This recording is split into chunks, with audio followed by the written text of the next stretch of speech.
नवरंगपुर जिला कसागुंडा ब्लॉक आश्रम विद्यालय मालेकोट ठारे वार्षिक उत्सव पालन करा जायछि।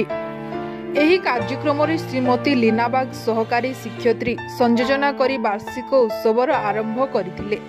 प्रधान शिक्षक रवींद्र पात्र विवरणी पाठ करथिले। DW और श्री पालका रवींद्र अतिथि भावी जोगदी छात्र छात्री मानकर उज्जवल भविष्य कामना करथिले। सम्मानित अतिथि भावी श्री कृष्ण पुजारी सहकारी शिक्षक श्री राजीव कुमार स्वाई, हिमांशु शेखर नायक, दिलीप कुमार बेहेरा प्रमुख व्यक्ति उपस्थित रही छात्र छात्री मानकु मानपत्र दे पुरस्कृत करथिले। एही कार्यक्रम रे श्रीमती सरोजिनी प्रधान को उपडंकन दे सम्मानित करा जायथिला। एहा परे परे छात्र छात्री मानकु द्वारा सांस्कृतिक कार्यक्रम करा जायथिला। एही कार्यक्रम रे बहु मान्यगण्य व्यक्ति उपस्थित रहिथिले।